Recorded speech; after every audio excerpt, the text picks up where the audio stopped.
సంక్రాంతి పండుగ దృష్ట్యా చోరీల నియంత్రణకు అన్ని చర్యలు చేపట్టామని ప్రజలను అప్రమత్తం చేస్తున్నామన్నారు.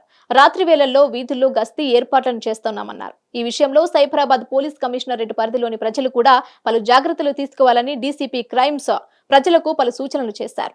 సైబరాబాద్ కమిషనరేట్ లో పోలీసులు నిఘా నేత్రం కింద ప్రజలు కార్పొరేట్ కంపెనీల సిఎస్ఆర్ సహకారంతో ఇప్పటికే సీసీటీవీలను ఇన్స్టాల్ చేశారు. తద్వారా ఎన్నో సంచలనాత్మక నేరాలను ఛేదించారు. ప్రజలు తమ కాలనీలు, ఇల్లు, పరిసరాలు, షాపింగ్ మాల్లలో సీసీ కెమెరాలు అమర్చుకోవాలని కోరారు. మీ ఇంటి దగ్గర గల మీకు నమ్మకమైన ఇరుగు పొరుగు వాళ్లకు మీరు ఇంట్లో లేని సమయంలో మీ ఇంటిని గమనిస్తూ ఉండమని చెప్పడం మంచిదే. విలువైన వస్తువులను స్కూటర్ డిక్కీలో, కార్లలో పెట్టడం చేయరాదు. ద్విచక్ర వాహనాలు, కార్లను ఇంటి ఆవరణలోనే పార్క్ చేయాలి. రోడ్లపై నిలపకూడదని అన్నారు. బీరువా తాళాలను ఇంట్లో ఉంచరాదు. తమతో పాటే తీసుకెళ్లాలి. ఇంటికి తాళం వేసిన తర్వాత తాళం కనబడకుండా డోర్ కర్టన్ వేయాలి. గ్రామాలకు వెళ్లేవారు ఇంట్లో ఏదో ఒక గదిలో లైట్ వేసి ఉంచాలని కోరారు. ఎవరైనా అనుమానాస్పదంగా అపరిచిత వ్యక్తులు కనిపిస్తే వెంటనే పోలీసులకు సమాచారం అందించాలని కోరారు. అదేవిధంగా సంక్రాంతి పండుగ సందర్భంగా గవర్నమెంట్ కూడా లీవ్ హాలిడేస్ అనౌన్స్ చేయడం జరిగింది. So most of the Andhra people deciding in Kukatpally housing board colony ఉన్నటువంటి ఆంధ్ర రెసిడెంట్ పీపుల్ అందరూ కూడా వాళ్ళ ఊళ్ళకి, గ్రామాలకి పండుగ జరుపుకోవడానికి పోయే అవకాశం ఉంది. ఆంధ్రాయే తెలంగాణ గారు కాబట్టి ఈ ఇల్లు నుంచి బయటికి వెళ్తున్నప్పుడు ఇంట్లో బంగారు వస్తువులు కానీ, ధనం కానీ ఏది ఉంచకుండా వాటిని బ్యాంకుల్లో లాకర్స్లో పెట్టుకుని భద్రపరచుకోవాలి.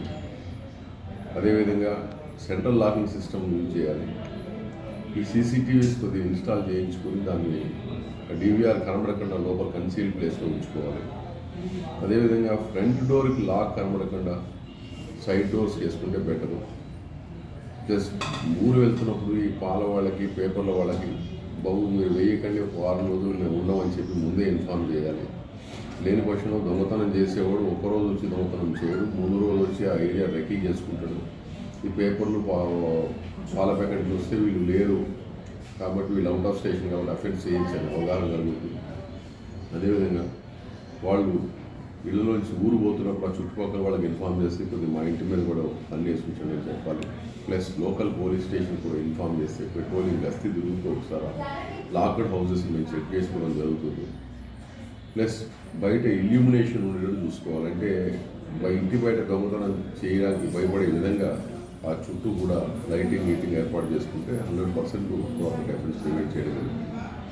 అదేవిధంగా ఆడవాళ్ళు ఈ అల్మారాలో బంగారు నగలు పెట్టి, పైసలు పెట్టి, ఆ తాళం తీసుకొచ్చి పొగుళ్ళు పొలబెట్టరు, లేకపోతే ఆ తిండి కింద పెట్టరు, లేకపోతే ఇక్కడ కామన్ ప్లేసెస్ ఉంటాయి. అన్నీ కూడా దొంగలకి బాగా తెలిసిన ప్రదేశాలే. సో మీరు దయచేసి ఎవరన్నా సీక్రెట్ ప్లేస్లో పెట్టుకోవాలని తప్పించి ఇటువంటి కామన్ ప్రయోగాలు చేయకపోవడమే బెటర్. లేదు అల్మార తాళం వేసుకుంటే తాళం చేతులు మీరు తీసుకోకపోతే బెటర్. ఏదన్నా కానీ మనము prevention is always better than cure అన్నట్టు ముందుగా వీళ్ళు పౌరులు తీసుకోవాల్సిన జాగ్రత్తలు తీసుకుంటే పోలీసు వారు ఏ విధంగా కానీ మేము చేసే ప్రయత్నాలు మేము చేస్తాం. ఇది టుగెదర్ కలిసి చేయాల్సిన ప్రయత్నం.